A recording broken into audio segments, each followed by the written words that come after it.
Tout récemment, la CIA a lancé une campagne en Chine pour trouver des membres du Parti communiste chinois prêts à fournir des informations sur les plans futurs du parti.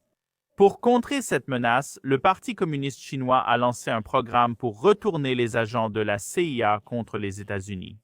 C'est pourquoi aujourd'hui, j'ai contacté un ancien espion de la CIA pour parler de la façon dont les agences et les pays opèrent et comment ils parviennent à convaincre les agents adverses de trahir leur propre pays.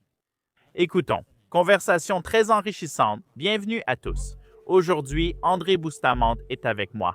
Ancien officier de la CIA, il publiera le 9 septembre un nouveau livre intitulé Coquille de l'ombre. Je sais que ça montre le contraire. Nous allons afficher le livre à l'écran et André, je suis ravi de te parler et vraiment enthousiaste à propos du livre. Je t'apprécie. Sam, merci pour le temps s'accorder. Et j'adore ton contenu, donc je suis super enthousiaste d'en parler. Parfait. Donc, au moins de mon point de vue, le livre principal, l'idée principale du livre semble être, ou le message principal, c'est que tu essayes de dire aux gens que l'espionnage, ce n'est pas un jeu solo, c'est un jeu d'équipe. Peut-être que tu peux développer un peu là-dessus. Oui, tu as tout à fait raison. L'un des grands malentendus sur l'espionnage vient d'Hollywood et des médias traditionnels. Cela fait croire aux gens que l'espionnage est une affaire d'hommes seuls contre le monde, un genre de super-héros où il faut être James Bond ou Jason Bourne pour aller sur le terrain et espionner. En réalité, les espions ressemblent beaucoup plus à des gens ordinaires qu'à des célébrités de premier plan. Ils sont un peu en surpoids, ils sont un peu, vous savez, anxieux, ils attrapent des coups de soleil s'ils restent trop au soleil, ils ne sont pas des tireurs parfaits. Les espions dans la vraie vie sont bien plus intéressants parce qu'ils sont très réels, et ce sont des personnes tout à fait ordinaires. Dans mes mémoires, je voulais montrer une vraie opération d'espionnage vue par de vraies personnes. Je sais que beaucoup de gens ne comprennent pas cela, mais est-ce que c'est quelque chose que la CIA ne voulait pas avoir dévoilé? Je sais que tu en as beaucoup parlé et que tu as eu de nombreux problèmes, peut-être des maux de tête avec la CIA. En parlant de ce livre et de tout ce dont tu as parlé dans le livre. Absolument. J'ai terminé ce manuscrit en 2021, puis j'ai passé 3 ans à obtenir l'approbation de la CIA pour sa publication. En 2022, la CIA a déclaré que tout le livre devait rester classifié et ne serait jamais publié. Après 2 ans, 2 ans et demi de discussions, de débats, et finalement en menaçant la CIA d'un procès fondé sur le premier amendement. Ils ont finalement accepté que le livre pouvait légalement être publié et que nous avions le droit de le publier et de le partager avec le monde entier. Pour revenir à ta question sur l'équipe, comme au football, il existe différents postes, quarterback, running back, joueurs de la ligne offensive. Peut-être que tu pourrais parler de ce à quoi ressemble une équipe d'espionnage, ou peut-être que cela diffère selon ce que tu fais. Oui, c'est une très bonne comparaison de rapprocher une équipe de football d'une équipe d'espions, car ce n'est pas si différent. Oui, tu as effectivement un principal, ce qu'on appelle un collecteur principal, qui va sur le terrain pour rencontrer des cibles humaines et recueillir des secrets. C'est ton collecteur principal. Derrière le collecteur principal, un planificateur de mission ou officier des opérations rend tout cela possible. Et juste à côté, il y a un cibleur d'un côté et un analyste de l'autre. Et puis en continuant, tu as des linguistes, tu as des personnes déguisées, tu as des logisticiens, tu as des financiers, tu as des interprètes et des traducteurs. Et l'équipe est vraiment énorme. Et personne ne se rend vraiment compte que tout le monde doit travailler ensemble pour que le collecteur principal puisse même partir à l'étranger sous une fausse identité, déguisé, pour cibler une certaine personne. Parfait. Et pour revenir au livre, l'idée principale est qu'il y a une taupe à la CIA, ce qui est effrayant à entendre, du moins pour moi. On vous envoie alors dans un pays étranger que vous ne pouvez pas nommer. Puis-je deviner? Vous ne pouvez pas répondre. Exactement, vous pouvez deviner autant que vous voulez, mais je ne peux ni confirmer ni nier. J'ai des enfants. Vous partez dans ce pays étranger, non ami. Faucon. Ensuite, ma question était, cette taupe, un agent de la CIA retournait. Qu'est-ce qui pousse à changer de camp? À la CIA, vous avez sûrement tenté de convaincre des personnes de trahir leur pays sur le terrain. Comment procédez-vous? Bonne question, car peu de gens y pensent vraiment. Quand on essaie d'imaginer ce que cela fait de devenir un traître envers son propre pays. Qu'est-ce que ça fait d'être un officier militaire, un agent du FBI? Un agent de la CIA qui ensuite échange des secrets, vend vos secrets aux Russes, aux Chinois ou aux Iraniens? Je pense qu'on est trop occupé à diaboliser ces personnes pour essayer de les comprendre réellement. Et en réalité, la raison pour laquelle ils commettent une trahison est fondée sur l'empathie. Il y a quelque chose qui manque, quelque chose de triste, quelque chose de blessant, quelque chose de colérique dans leur vie. Et ils croient vraiment que la trahison est la solution à leurs problèmes. C'est ainsi que nous amenons des officiers étrangers à trahir leur pays et à aider les États-Unis. Tout dépend de la compréhension des émotions et des comportements humains. Et ensuite, il s'agit de les amener à compatir et à croire que la trahison est leur meilleure option pour régler ce qui les dérange. Je crois que ce que tu viens d'expliquer concerne aussi Edward Snowden. Je ne sais pas si tu veux en parler, mais c'est une figure controversée, surtout aux États-Unis. À l'université ici, je croyais que ce qu'il avait fait était bien. En grandissant, j'ai compris que la situation était bien plus complexe qu'elle ne le paraissait jeune. Beaucoup de mes amis pensent encore qu'il avait totalement raison d'agir ainsi. Qu'en dis-tu? Était-ce quelqu'un parti en Russie après avoir compris que le gouvernement américain ne le protégerait pas à cause de ses actes? Ou était-ce quelqu'un qui avait déjà changé de camp? Que la Russie tirait les ficelles en coulisses? Oui. Et vous savez, une excellente façon de voir cela, c'est à travers le prisme de l'affaire Snowden. Pour une raison ou une autre, Edward Snowden pensait que la meilleure façon de corriger ce qu'il voyait comme un abus de pouvoir de la National Security Agency était de rendre l'affaire publique. Bien qu'il ait signé des accords de confidentialité et subi une enquête de moralité. Et même s'il avait promis de garder ces choses secrètes, il a choisi de les rendre publiques. Pas seulement publiques, mais il a choisi de les rendre publiques dans un journal étranger. Et ensuite, il a choisi de fuir de pays en pays, des pays ennemis des États-Unis, jusqu'à finalement atterrir en Russie, où il a obtenu la citoyenneté russe. Je ne sais pas pour vous, mais je ne pense pas du tout. Un héros vendrait-il ses secrets à un journal étranger, puis fuirait-il en passant par des États ennemis, jusqu'à devenir citoyen russe? Ça ne semble tout simplement pas être quelque chose que vous feriez si vous croyiez vraiment que ce que vous faites est la meilleure chose pour votre pays. Au lieu de cela, je pense que Snowden avait une sorte de frustration, un problème, une vulnérabilité.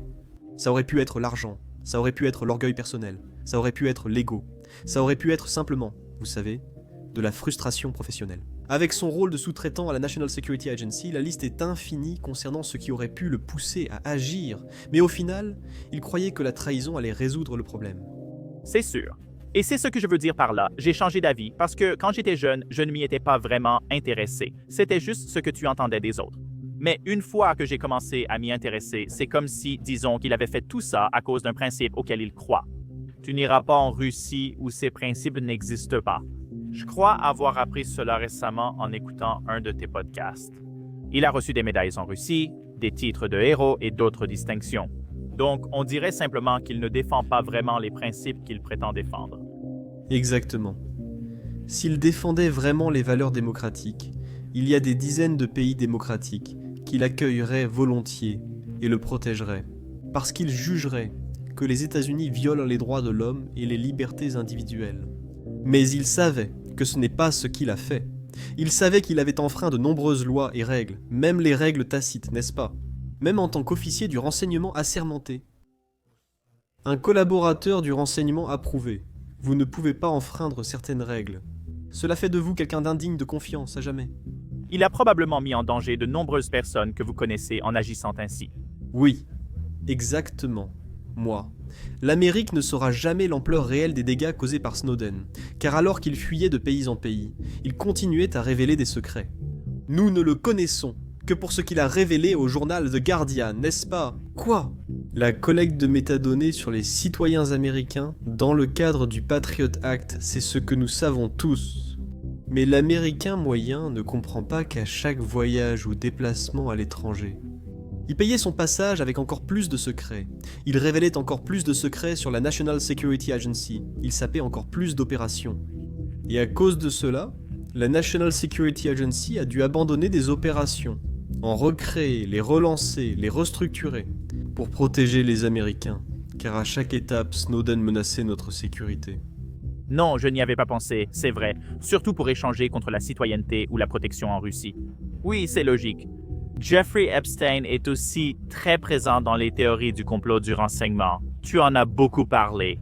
Donc je ne vais pas simplement répéter les mêmes questions que tu as déjà entendues.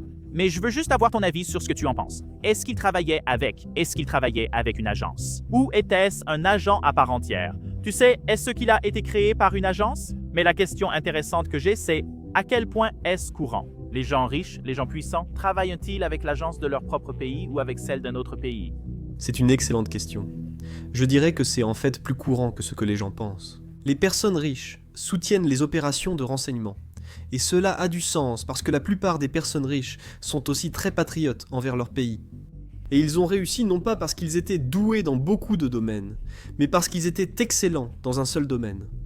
Et quand votre gouvernement, quand votre pays vient vous voir et vous dit « Eh, vous êtes le meilleur pour fabriquer des pneus, vous êtes le meilleur pour créer un certain type de gadget, vous êtes le meilleur à Cantuna », quand ils viennent et disent « Vous êtes le meilleur de notre pays, nous avons besoin de votre aide », quel Américain dirait non?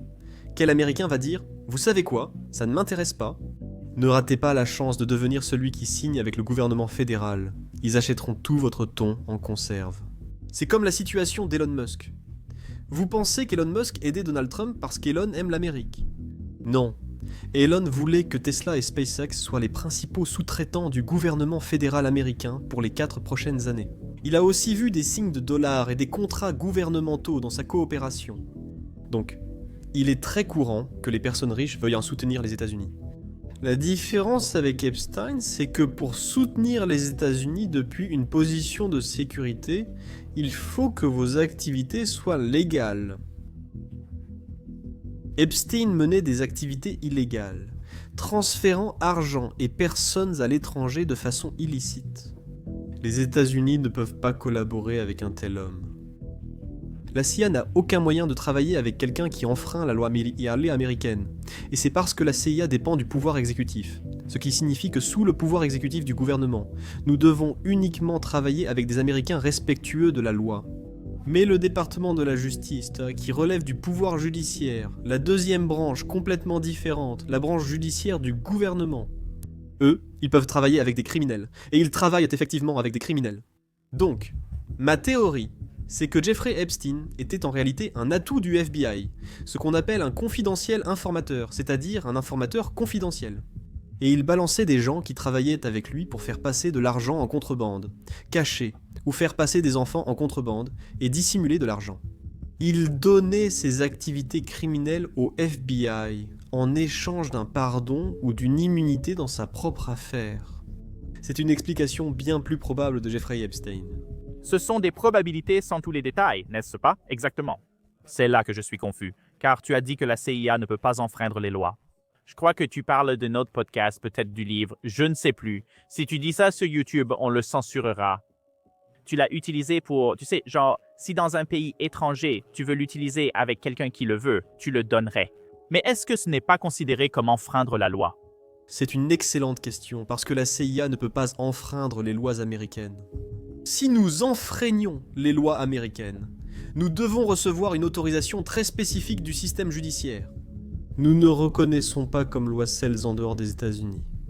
Donc, dans votre exemple à propos de Wright, c'est dégoûtant, personne n'aime ça, moi non plus. J'aimerais que ça n'existe pas. Cependant, si vous y réfléchissez pratiquement, s'il y a un riche koweïtien qui le veut, et les Allemands viennent juste de mener une descente de police où ils ont pu saisir un tas de choses fabriquées par les Roumains, mais ils les ont saisies en Allemagne.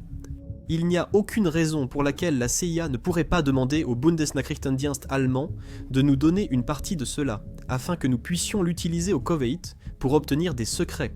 Rien de tout cela ne concerne les citoyens ou l'argent américain, ni quoi que ce soit d'américain, sauf les principes américains. Et je dirais que cela a déjà été fait, déjà capturé, et déjà utile. Alors pourquoi ne pas l'utiliser pour protéger les Américains, plutôt que de simplement le brûler dans une poubelle? Je suppose que certains ont des problèmes avec ça, mais je pense que c'est là que c'est important. Le rôle de la CIA est simplement de protéger les citoyens américains contre toute menace. Ils ne se soucient de rien d'autre. Exactement. Oui, c'est ce qu'on appelle une certaine flexibilité morale. Tu peux croire que certaines choses sont bien ou mal, mais à la fin de la journée, ce que tu crois doit passer après. Après ce qui est nécessaire pour la sécurité des Américains. Parfait. Pour revenir au livre, tu l'as écrit avec ta femme, non? Elle est ici à Jihi et tu l'as rencontrée à la CIA. Je ne suis pas certain. C'était soit pendant la formation, soit lors des opérations. Peux-tu clarifier? C'est un point intéressant auquel peu de gens pensent, car on parle surtout de la Chine ou de la Russie. Récemment, quand le président Trump est arrivé au pouvoir, une loi a interdit aux employés de l'ambassade américaine en Chine d'avoir des relations avec des personnes en Chine. Comme avec n'importe quelle fille chinoise, je suppose quotient intellectuel si c'est une femme. Peut-être que tu pourrais en parler un peu. Parce que pour un étranger, du moins d'après les films, ce qui, encore une fois, n'est probablement pas la meilleure façon d'obtenir des informations à partir des films. Les rendez-vous amoureux et rencontres sexuelles semblent être la principale faiblesse pour attaquer un agent sur le terrain. Quand il s'agit des Américains, c'est sûr que c'est vrai. L'Amérique a une relation très étrange avec le sexe. Et c'est drôle parce que certaines personnes me disent qu'elles pensent que les États-Unis sont très ouverts sexuellement. Je veux dire, on a, vous savez, et tout le monde peut y accéder. Et c'est facile à trouver. Mais en réalité, l'Amérique est en fait un pays très réservé, presque réprimé sexuellement. Au Japon, on peut même acheter des culottes usagées dans un distributeur automatique. Ou si vous pensez à l'Europe, où vous marchez dans la rue et voyez des publicités de sous-vêtements portés par des mannequins nus, n'est-ce pas? Nous sommes très différents de cela aux États-Unis. Et par conséquent, notre idée de ce qui est sexuellement approprié ou non est très malléable. Ainsi, les pays étrangers profitent souvent de la maladresse sexuelle des Américains et l'utilisent contre nous. Et c'est ainsi que l'on obtient des opérations de piège à miel. Et c'est ainsi que l'on a des personnes qui mènent des opérations d'exploitation sexuelle. C'est pourquoi le gouvernement américain a ce qu'on appelle des pays non-fraternisation. La règle de Donald Trump interdisant aux employés de l'ambassade américaine à Pékin d'avoir des relations avec des ressortissants chinois. C'est exactement ce dont vous parlez. C'est parce que nous devons établir des règles de non-fraternisation pour protéger les Américains de leurs propres idées sexuelles maladroites. Nous avons plusieurs pays avec des règles de non-fraternisation. La Russie est un pays de non-fraternisation. L'Iran est un pays de non-fraternisation. La Chine, la Corée du Nord, la Biélorussie et d'autres agences ont 5 à 7 pays spécifiques avec des règles de non-fraternisation. Ce qui signifie que vous ne pouvez avoir aucun ami, aucune relation, aucun rapport sexuel avec quelqu'un de ces pays, à moins de le signaler immédiatement et de mettre fin à la relation à partir de ce moment-là. Alors, ça veut dire quoi, Sam, si tu voyages dans Turquie et qu'une Iranienne canon te convainc de passer la nuit avec elle? Tout le monde au gouvernement américain dit « Amuse-toi bien, mais préviens ton patron le lendemain matin et remplis quelques papiers pour ne pas finir en prison. » C'est ça? Un pays non FRAT. J'ai vu ce tweet et je ne sais pas s'il est exact. Apparemment, ils disent ça à tout le monde dans les forces de l'ordre, mais pas aux agences. Ou, si tu es un 4 ou un 5 et qu'un 10 s'approche de toi, tu sais juste que tu es en train de te faire piéger par une opération de charme. C'est exactement ça. Et la plupart des gens dans le monde du renseignement ne sont pas des personnes très attirantes. La plupart d'entre nous avons un physique très moyen. Parce que les gens au physique moyen sont vite oubliés. Un gars avec un petit ventre et une fille avec les cheveux qui s'affinent. Les personnes maladroitement petites ou grandes sont souvent oubliées de tous. C'est quand tu es vraiment canon. C'est quand les gens pensent que tu as ta place devant une caméra, ou qu'ils croient que tu devrais être sur scène, ou que tu ressembles à Monsieur ou Madame Univers. C'est là qu'on se fait remarquer. Et aucun officier du renseignement ne veut l'être. Ça a du sens. Pour le livre, je le recommande vivement à tous. Nous sommes le 9 septembre. Procurez-vous le livre via le lien en description. Dans le livre, vous évoquez une taupe à la CIA. Nous en avons parlé, mais il me semble que vous avez dit que votre opération ou vous-même avez été exposé à cause d'elle.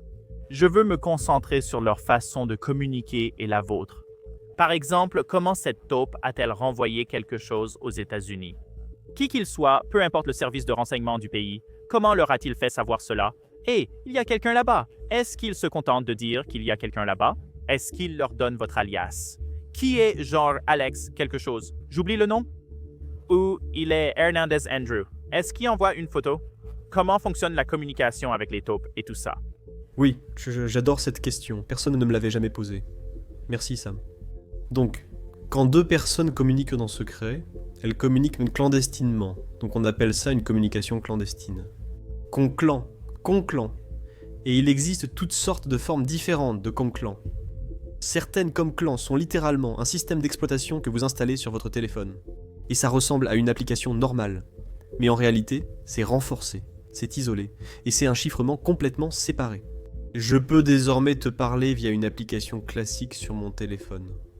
Si quelqu'un accède à mon téléphone, il ne pourra pas ouvrir ce dossier ni lire ces messages. Un peu comme Snapchat à l'époque, quand il supprimait les choses. Donc, une partie de CloudCom peut être sur ton téléphone, une autre partie de CloudCom peut être sur Internet. Tu peux aller sur un site web et te connecter, comme tu le ferais avec ton compte Amazon. En réalité, ce à quoi tu te connectes, c'est une interface cloud quelque part, et ton agent se trouve de l'autre côté de ce cloud, et c'est ainsi que vous communiquez clandestinement. Il existe aussi les méthodes classiques de communication clandestine, comme les boîtes mortes, les messages chiffrés sur du papier avec de l'encre invisible, ou encore sur du papier hydrosoluble qui se dissout dans l'eau. Toutes sont des formes de communication. Scimitar était le nom de code de la taupe que nous traquions ou dont parle notre livre. La façon dont Scimitar rencontrait souvent ses agents de liaison, vous la verrez en fait dans le livre. Parfois, il lui envoyait un message par texto. Il faut déterminer si ce message a été envoyé via un système interne ou une application de chiffrement commercial comme Signal ou WhatsApp. Ou si c'était un message en texte clair sur son téléphone. Nous ne pouvons pas discuter de ces détails, mais nous savons que des messages arrivaient sur son téléphone et qu'il répondait aux messages via son téléphone. Et souvent, le contenu de ces messages servait simplement à fixer un rendez-vous personnel où ils pouvaient se retrouver en privé. Et ensuite, une fois qu'ils se retrouvaient en privé. Nous savons aussi que Scimitar leur transmettait photos, impressions, notes et informations verbales compromettant des agents américains, des lieux secrets, des objectifs et ambitions opérationnelles. Il révélait beaucoup de choses. Nous ne pouvons partager que peu, car de nombreuses informations restent classifiées. Mais vous avez tout à fait raison de demander. Comment fonctionne la communication ? Parce que, à bien des égards, cela dépend de l'opération, des agents, et du temps pendant lequel ils doivent rester sans se parler. Parfois, il faut attendre entre 3 jours et 3 mois avant de pouvoir envoyer un message. Tout cela conduit à un type différent de communication clandestine. D'accord, 2 questions. D'abord, la taupe. A-t-il vu votre visage, par exemple dans les bureaux du FBI ou de la CIA? La plupart des agents de la CIA se connaissent-ils souvent entre eux? Ou alors, la plupart ne se connaissent-ils pas vraiment? Ignorent-ils leur existence, leurs actions, leur apparence? Oui, c'est intéressant. La plupart des officiers de la CIA ne se connaissent pas entre eux. Tu connais peut-être les 15 ou 20 personnes avec qui tu travailles le plus. Mais même au siège de la CIA, on ne s'appelle pas par nos vrais noms. On nous donne un nom qui était notre nom administratif à la CIA, donc dans les couloirs de la CIA, on s'appelle par un nom différent. Et puis, chaque fois que nous rédigeons un rapport, nous le signons en fait, avec le même nom que nous utilisons administrativement. Donc, même lorsque vous lisez quelque chose qu'un officier de la CIA a fait, vous ne lisez pas leur vrai nom. Et il faut plusieurs niveaux d'autorisation de sécurité administrative avant de pouvoir accéder au vrai nom d'une personne. Vous voyez rarement, voire jamais, leur visage, car les officiers de la CIA sont partout dans le monde. Mais quand vous lisez sur leurs activités, c'est sous un tout autre nom. Alors, quand il s'est agi de savoir comment Scimitar a pu compromettre Alex Hernandez pendant que j'opérais à l'étranger, nous devons supposer que ce qu'il a pu retrouver, ce n'était pas mon visage, mais mon nom. Et s'il a trouvé le nom Alex Hernandez, il pourrait probablement trouver le passeport et les autres documents que nous appelons des alias. Il pourrait probablement trouver les autres documents d'alias attribués à Alex Hernandez, et ensuite les fournir comme données consultables au service de renseignement Falcon. Ça a du sens. Maintenant, la deuxième question, pour faire suite à tout ça, c'est que tu avais une entreprise à Falcon, n'est-ce pas? Parce que, je suppose, nous n'avions pas d'ambassade ni de mission. Maintenant, est-ce que j'ai tort de tirer sur ce fil? Comme la plupart des agents, l'agent Scimitar travaillait ici aux États-Unis depuis l'ambassade ou la mission. Est-ce totalement inexact? Oui, je sais. Ça semble très exact. Parce que c'est comme ça que les choses fonctionnaient pendant la guerre froide. Depuis le 11 septembre, nous avons totalement changé notre processus opérationnel. Avez-vous tort de penser qu'une part du renseignement s'effectue depuis les ambassades? Pas vraiment. Mais avez-vous tort de supposer que la plupart, voire la totalité, de ces activités s'y déroulent? Ce serait un peu exagéré. Même pour d'autres pays, comme... Oui, c'est vrai. Beaucoup de services de renseignement hostiles aux États-Unis n'opèrent pas toujours depuis les ambassades. Ils le font à partir de sociétés écrans. Ils le font à partir de postes de police cachés. Ils le font à partir de... réseaux d'expatriés, n'est-ce pas? Chaque fois que tu es dans un Chinatown, un petit quartier japonais, ou même une enclave russe, tu dois t'inquiéter des opérations de renseignement. Et le livre commence avec toi qui parle du fait que tu es suivi, et puis ce jour-là, tu n'es pas suivi. Ou tu te demandes, est-ce une bonne nouvelle? Ou tu te dis qu'il ne pense pas que je suis un espion. C'est la mauvaise nouvelle où je ne peux pas voir si, ils me suivent ou pas. Est-ce que c'est courant dans la plupart des pays où si tu es un étranger, tu es suivi? Ou pensait-il simplement que tu étais important? Donc, pour un citoyen américain qui voyage à l'étranger, l'une des choses que les Américains oublient souvent, c'est que nous sommes le pays le plus riche et le plus puissant du monde.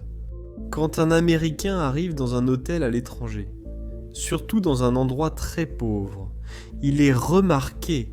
Si tu arrives quelque part en Afrique ou dans certaines régions d'Amérique latine, ou même dans certaines parties de l'Europe occidentale, il le remarque. Quand tu arrives, et tu es bien nourri, tu as une barbe soignée, tu portes une belle montre et tes chaussures sont élégantes.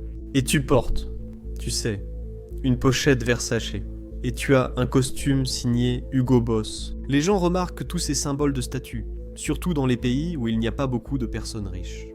Et à cause de ça, il est courant dans la plupart des pays pauvres que les gens te suivent volontairement parce qu'ils veulent en savoir plus sur toi.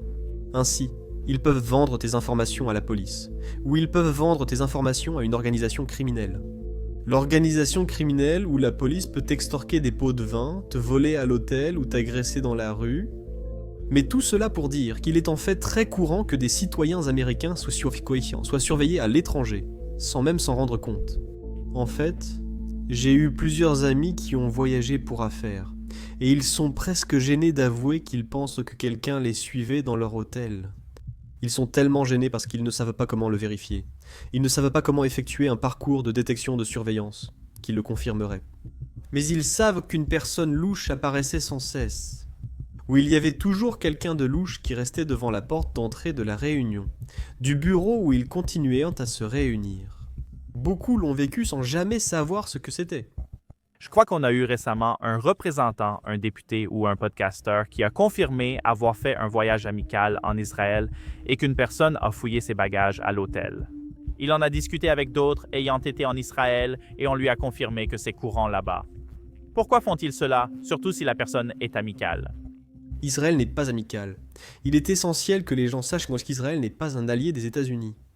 Israël comprend que les États-Unis ont besoin d'Israël pour des raisons géopolitiques. Et Israël comprend aussi que les États-Unis ne sont pas honnêtes avec Israël. Donc, si vous pensez à certaines des plus grandes affaires d'espionnage aux États-Unis, où un Américain est devenu un traître, c'était quand un Américain est devenu un traître, pour transmettre des secrets à Israël, qui sait exploiter le judaïsme et l'héritage juif ou israélien. Israël dispose de nombreux sites à exploiter et manipule des cibles américaines. Pendant ce temps, les cibles américaines n'espionnent pas vraiment Israël, parce que nous ne pensons pas que les ennemis d'Israël sont vraiment nos ennemis. Israël se concentre beaucoup sur les 5 ou 7 menaces qui essaient de l'effacer de la carte, n'est-ce pas? Israël se concentre sur les menaces extrémistes et iraniennes, tandis que les États-Unis se focalisent sur d'autres sujets. Nous essayons rarement d'espionner en Israël, mais nous savons qu'Israël tente toujours de nous espionner. Et ce n'est pas seulement les États-Unis qui mentent. N'était-ce pas Israël qui n'a pas révélé, qui a caché qu'ils avaient un programme nucléaire? Donc Israël ment beaucoup aux États-Unis, K-A-T-E. Exactement. Ce n'est pas à sens unique. Ce n'est pas unilatéral, il y en a. Il existe une citation célèbre dans le monde de la diplomatie qui dit qu'il n'y a pas d'amis ou d'ennemis permanents, seulement des intérêts permanents. Ce qui est juste une façon élégante de dire que tu ne peux faire confiance à personne. Tout le monde est là pour se protéger à tout moment. Et soit tu les aides à se protéger, soit ils vont te voler pour se protéger eux-mêmes. Oui, c'est la bannière que nous avons parce que c'est une chaîne de géopolitique. Oui, maintenant, dans le livre, tu as eu beaucoup de citations. Enfin, pas tant que ça. Tu as failli te faire attraper, te faire démasquer et tout ça. Suis-tu une formation ou un protocole? Si tu risques de te faire attraper, voilà ce que tu dois faire. Si tu te fais attraper, tu dois, tout arrêter. Tu vois ce que je veux dire? Comme dans les films où ils portent un truc. Dans le collier, mieux vaut se faire attraper qu'être torturé. C'est Yanid. Ouais? Oui. Donc encore une fois, les films exagèrent. Il y a certains groupes qui portent des outils pour se suicider, n'est-ce pas? Mais il faut vraiment être dans une situation très très sensible, très dangereuse pour en arriver là. Si vous y réfléchissez logiquement, un seul agent de la CIA qui voyage et travaille à l'étranger vaut environ 25 millions de dollars. Rien qu'en temps de formation, juste en formation, c'est ce que ça coûte. Et puis, les informations qu'il rapporte sont pratiquement inestimables, car il révèle des secrets aidant à prévenir des attentats. Et il rapporte des secrets qui vous donnent un avantage lors du prochain sommet du G20. Et il rapporte des secrets qui vous aident à empêcher la Chine de prendre de l'ampleur en Somalie. Les secrets rapportés par un officier de la CIA sont extrêmement précieux. La dernière chose que vous souhaitez, c'est qu'un agent de la CIA nerveux morde accidentellement sa capsule de cyanure cachée dans sa molaire. Vous venez de perdre 25 millions d'investissements, ainsi qu'une somme et des coûts d'opportunité considérables. Cette personne n'a pas pu s'empêcher de se mordre la lèvre, donc on ne l'utilise pas. Nous misons plutôt sur une formation adaptée à chaque niveau de capture. Voici comment vous pouvez identifier si vous êtes suivi, par exemple. On en parle pas mal dans Shadow Cell. Voici un exemple d'itinéraire pour vérifier si vous êtes suivi. Et voici comment vous pouvez déterminer si la surveillance dont vous faites l'objet devient plus ou moins sophistiquée. N'oubliez pas qu'une surveillance peut simplement être un homme bedonnant, avec des auréoles sous les bras devant votre chambre d'hôtel. Cela peut aussi être un drone à 7500 mètres, surveillant le signal de votre téléphone, sans que vous en soyez conscient. Donc, la surveillance peut prendre toutes les formes et toutes les tailles, et vous devez savoir comment l'identifier, et vous devez savoir si vous êtes surveillé. Comment savoir si elle augmente ou diminue? Donc ensuite, bien sûr, nous suivons aussi une formation sur la façon d'échapper à la capture, comment résister à la capture, comment supporter la capture, puis comment contre-interroger. Comment interroger de manière à maximiser votre endurance? Comment s'évader lorsqu'on est incarcéré et comment fuir à travers le pays? Dans ce que nous appelons une auto-exfiltration ou auto-évasion, ainsi que la préparation à une exfiltration forcée. Ce qui signifie, vous savez, qu'une équipe Delta Force ou une équipe Sea, Air and Land vient vous sauver. Donc oui, il y a quelques questions qui en découlent pour vous, et je pense que c'est l'une des choses dont vous avez déjà parlé. À la CIA, ils vous apprennent surtout à éviter l'autodépréciation, non? Ce qui est extrêmement important, même en dehors du terrain, et j'ai l'impression que c'est probablement quelque chose qui serait utile à des gens normaux comme moi. Pouvez-vous partager ce qu'ils vous ont appris et comment l'éviter? C'est drôle. C'est exactement pour ça que j'ai créé l'entreprise que j'ai, Everyday Spy. Et c'est en grande partie la raison pour laquelle j'ai écrit Shadow Cell, parce que je voulais que les gens comprennent. La CIA nous enseigne de nombreuses de choses non secrètes. Beaucoup de compétences que nous possédons pourraient aussi être utiles au public américain. C'est juste que les officiers de la CIA ne sortent normalement pas pour partager les choses qu'ils ont apprises à la CIA. Pour répondre, doit-on éviter l'autodépréciation? C'est presque impossible parce qu'en moyenne, vous avez 60 000 pensées par jour. Sur ces 60 000 pensées, 80% sont automatiques, n'est-ce pas? C'est comme « j'ai envie d'aller aux toilettes », alors tu y vas, ou « j'ai faim », alors tu cherches à manger. La plupart de ces pensées sont automatiques. Parmi les 20% restants de ces pensées, 80% de ces 20% sont des pensées négatives, des pensées d'autocritique. J'ai mauvaise haleine, je suis trop gros, ces chaussures ne me vont pas, n'est-ce pas? Je me demande si elles regardent mon grain de beauté. Nous avons toutes ces pensées négatives, alors que nous n'avons vraiment que quelques milliers de pensées positives par jour. Et ces quelques milliers de pensées positives possibles sur 60 000 pensées sont essentiellement ce qui détermine si nous sommes déprimés ou productifs. Donc, pour répondre à votre remarque, la CIA nous apprend à reconnaître que nous avons des pensées négatives afin que nous puissions combattre ces pensées négatives. Ainsi, quand vous vous dites « Je n'aime pas mon sourire, il a l'air bizarre », vous souriez quand même, parce que vous devez sourire pour que les autres se sentent en sécurité avec vous. Si vous cachez votre sourire parce que vous avez peur de vos dents, les gens ne savent pas que vous êtes complexé par vos dents.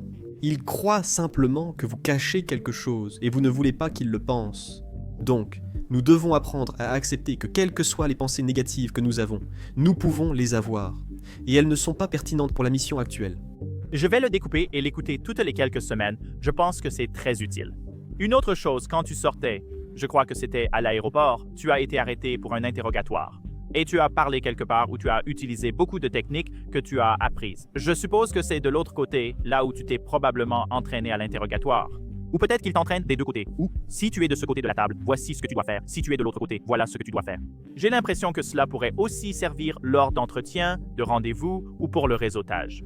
Comme ailleurs, les gens l'utilisent au quotidien. Tu peux donc en parler. La deuxième partie de cette conversation est disponible sur notre toute nouvelle chaîne de podcast, que vous pouvez regarder dès maintenant en cliquant sur l'écran de fin qui s'affiche sur votre écran. N'oubliez pas de vous abonner à cette chaîne car nous allons publier Beaucoup plus de podcasts comme celui-ci